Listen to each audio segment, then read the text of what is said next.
Buenas noches. Mi nombre es David Harold Romero López, estudiante del tercer semestre en la carrera de Ciencias Matemáticas e Informática de la Universidad Nacional del Centro del Perú.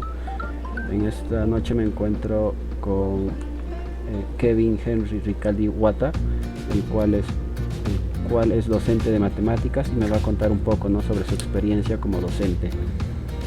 Bueno, un panorama, ¿no?, con respecto a ello. En la actualidad sabemos que la mayoría de estudiantes siente rechazo por el curso de matemáticas. Esto a partir, ¿no?, que no logran entender los temas. Así que en esta entrevista quisiéramos saber las causas de ello, ¿no? Si el problema se encuentra en los estudiantes, en los docentes o es una combinación de ambos, ¿no? Por ello, prosigo ¿no?, a plantear las siguientes preguntas. ¿Podría indicarme su nombre y en qué centro está trabajando actualmente? ¿Qué tal? Buenas noches. Mi nombre es Kevin Henry Ricaldi Wata. Ya soy egresado de la Facultad de Educación en la especialidad de Ciencias Matemáticas e Informática, allá por el año 2015. Y bueno, me animé también a hacer una maestría en educación superior. Soy egresado y vengo laborando ya, serán 5 o 6 años de experiencia a nivel de colegios particulares, ¿no? Y una que otra ocasión en colegios estatales también. Eh, Actualmente laboro en el Colegio Las Carmelitas, es un colegio privado del distrito del Tambo. Y como les explicaba, he pasado por varios cursos de matemática como docente. También he tenido la oportunidad de cubrir también otras áreas. Y en todo este proceso también me ha ayudado bastante a analizar el tema educativo, lo que son los estudios de posgrado, ¿no? Bien, y encantado de responder a tus preguntas. A ver, pasamos con la primera pregunta. ¿Usted considera que el sistema educativo actual funciona? ¿Por qué? Perfecto. Yo creo que el sistema educativo propiamente planteado, sabemos que el proceso viene de un planteamiento teórico. Yo creo que tiene muchas virtudes que se podrían explotar.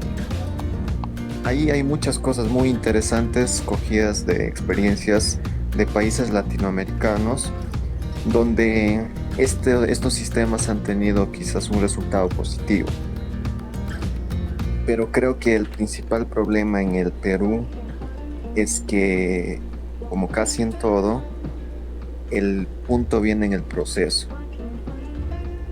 Es como si tú aprendes algo teóricamente, por ejemplo, no sé, te enseñan a arreglar una computadora, te dicen esto sirve para tal cosa, el disco duro para almacenar, la fuente para darle energía a los componentes y cosas así, ¿no? Y vas a la práctica y hay muchas cosas que quedan vacías ahí. Con solo la teoría vas a tener algunas dificultades al momento de poner en práctica todo ello. Y creo que eso es lo que sucede con el sistema educativo en el Perú, puesto que todas esas virtudes que podemos encontrar no la podemos ver reflejada en la práctica porque hay dificultad en las capacitaciones a los docentes. Hay docentes que ya tienen una edad quizás avanzada y están reacios a someterse al cambio. No desean someterse a un cambio, quieren permanecer en su zona de confort. Y eso se vio reflejado cuando se empezó a realizar cambios años pasados en la forma de enseñar y en la forma de aprender también. Y esto dificulta, ¿no?, que este sistema se aplique correctamente. Eso sumado, sabemos que todo esto está politizado también, y esto aún sabiendo cómo está la política actual en nuestro país, dificulta también bastante que esto surja bien. Ahora, también hay una gran diferencia entre lo que lo que el colegio va a lograr en la formación de un estudiante y qué es lo que quiere la universidad en su proceso de admisión. Porque no vamos a negar que el examen de admisión sigue siendo una evaluación orientada a conocimientos. Pero mientras que el sistema educativo está intentando formar a un estudiante de una forma quizás más holista, ¿ve? Entonces todos estos detalles hacen que, bueno, esto no esté funcionando. Ese es mi punto de vista. Ok, muchas gracias por su apreciación, ¿no? A ver, prosigamos con la segunda pregunta. Entonces, ¿qué factores usted considera como limitantes para el aprendizaje de los estudiantes, ¿no?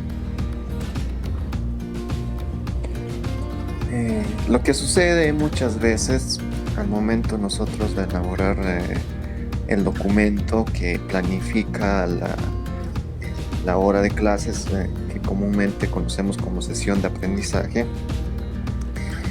este documento se vuelve meramente un papel para cubrir el requerimiento del docente.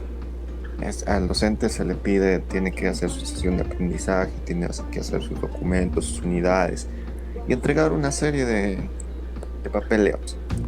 Ahora, al momento de ponerlo en práctica, ya la mayoría de los docentes sigue teniendo en sus aulas clases ay, se me fue el término, clases clásicas, pizarrón, en este caso ya son plumones, teoría, práctica, y el estudiante a copiar todo eso. Se sigue, ahí está el método tradicional, ya me recuerdo. Se sigue aplicando una forma tradicional de enseñar. Y como te decía, el problema no está en el sistema, sino está en la práctica. Los docentes no están aplicando correctamente lo que es la forma de enseñar. Ahora, por otro lado, también de parte de los estudiantes, en muchos casos se forma la idea de que la educación quizás no es lo que les va a llevar al éxito, sino simplemente ellos quieren pasarlo como si fuera un trámite, conseguir educación, y eso se ve reflejado en colegios estatales sobre todo. Es como un trámite, terminar el colegio, conseguir un trabajo y se acomodan económicamente con un sueldo básico y más allá no desean quizás son un gran número de estudiantes que no desea seguir una carrera de educación superior. Y creo que el problema va de parte del docente, como te comentaba, la forma en la que pone en práctica lo que está haciendo en clase, y de parte del estudiante también el interés por querer estudiar, por entender que el estudio le va a abrir más puertas. Ese es el punto de vista que tengo a tu pregunta.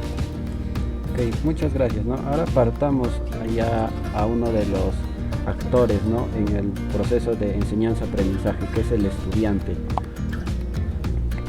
Muchos plantean que este va a ser el principal actor, ¿no? En la construcción del aprendizaje. Este es el modelo constructivista. Otros señalan que no, al contrario, es el docente, ¿no? El modelo tradicional. Y otros señalan que es la combinación de ambos, ¿no? El modelo marxista. Para ti, ¿cuál es el principal actor en esto, ¿no? En el proceso de enseñanza-aprendizaje? Yo considero que tanto el que enseña como el que aprende tienen un papel crucial en el proceso de aprendizaje. ¿Por qué? Porque no vamos a encontrar docentes quizás ideales, idóneos. Siempre nosotros estamos en proceso de aprendizaje, estamos buscando, y ahora más todavía se ha notado en estas épocas de pandemia, que los docentes tienen que estar en constante renovación. Ahora estamos utilizando diferentes herramientas para poder enseñar. Tratamos de buscar formas en la que sea más entendible quizás para el estudiante la información que le estamos dejando. y sobre todo teniendo en cuenta que nosotros ya no tenemos ese poder de quizás guiar directamente al estudiante. No sabemos si esta información está llegando bien al estudiante, cómo estará llegando. Ahora, igual de la misma forma, en los estudiantes no vamos a encontrar estudiantes idóneos. Habrá estudiantes que son muy buenos, que son estudiantes disciplinados, que puedan aprender por sí mismos, que hayan desarrollado esa capacidad de autoaprendizaje y que en muchas ocasiones no va a necesitar de un docente excelente que le haga llegar la información, sino que ellos mismos pueden, por su lado, aprender, buscar. Ahora sabemos que con el internet toda la información está a la mano, entonces no hay limitantes. Y como te digo, para mí los dos juegan un papel muy importante, porque si tenemos un docente que no es ideal, idóneo, tenemos un estudiante que no es ideal, idóneo, se pueden complementar y hacer que esa información o el conocimiento que parte del docente llegue al estudiante y se pueda consolidar ahí en el aprendizaje. Ok, muchas gracias, ¿no? Bueno, ahora prosigamos con la parte final, ¿no? A tratar sobre el docente, que es el tema central de esta entrevista, ¿no? ¿Cómo usted cree que debería prepararse el docente antes de una clase, ¿no? Siempre hace tiempo recuerdo en una charla que se nos dijo, ¿no? Antes de que nosotros podamos estar en una clase o compartir una sesión de aprendizaje con el estudiante, primero debemos dejar atrás cualquier problema que podamos tener, porque esto hace que nosotros no nos podamos desempeñar bien. Siempre vamos a estar con una presión, quizás que si tuvimos un mal día, tenemos problemas personales, y esto va a hacer que nuestra mente esté en otro lado, ¿no? El punto número 2 es que sí, conocemos nosotros y muchos docentes son expertos en su materia, y hay muchas formas de enseñar. No necesariamente tienes que tú plasmar en un documento lo que tienes que hacer, ya, porque como te mencionaba, el tema documentario se ha vuelto un tema de mero trámite. Es algo que en la minoría de veces se cumple en un salón de clases. Puedes hacer una sesión de aprendizaje bien planificada, pero vas a encontrarte con otros factores en el momento que te van a cambiar toda esa práctica. Entonces yo considero, y esto es importante, si nosotros a nivel nacional dejamos ese tema documentario, ese tema de trámite de lado, y hacemos que la planificación de clases surja de forma natural de parte de cada docente, que sea el natural en la manera en la que va a hacer llegar el conocimiento, que planifique. Cada docente conoce su tema. Por ejemplo, no sé, me tocan números naturales, y yo varias veces cuando he enseñado el tema de números naturales en aritmética, por ejemplo, en los primeros años de secundaria, yo ya tengo plasmado, con varios años que he trabajado, tengo plasmado de qué forma voy a hacer ese trabajo, de qué forma voy a explicar ese tema, qué anécdotas voy a contar, qué hechos históricos voy a resaltar. Entonces es una construcción que no solamente va orientado al tema, que no solamente tú dices, he preparado mi sesión de aprendizaje, voy al salón de clases, hago lo que dice mi sesión de aprendizaje, o hago una clase tradicional donde inicio teoría, práctica, ejercicios. Entonces creo que el docente tiene que planificar esto y de acuerdo a su experiencia, ya no ajustarse tanto en parámetros documentarios que le indiquen que tiene que estar en un salón de clases, porque también la clase se puede desarrollar en un espacio abierto, se puede desarrollar mediante material audiovisual. Entonces se puede variar este tema para hacer que no sea el tema de clases, no sea lo mismo, repetitivo. Y yo considero eso, que la planificación de la clase lo debe hacer un estudiante, perdón, lo debe hacer el docente, ¿ya? de acuerdo a su experiencia y dejando de lado todo ese trámite documentario, porque créeme, el tema de preparar las sesiones de aprendizaje, de preparar unidades, toda esa planificación se puede simplificar. Hacer una planificación sí, pero que sea más minimalista, podríamos llamarle, que me haga, que me ponga un norte a lograr mis objetivos y la demás construcción parte de la experiencia, yo creo, del docente. Ok, para finalizar, ¿no? Esta entrevista, ¿usted considera importante el uso de materiales didácticos en el proceso de aprendizaje de los estudiantes? Los materiales didácticos se han hecho para mantener quizás una clase, para reforzar el tema de la clase, ¿ya? En algunas ocasiones es muy necesario, ¿ya? En algunas ocasiones, y sobre todo considero que esto depende también del nivel donde vas a enseñar.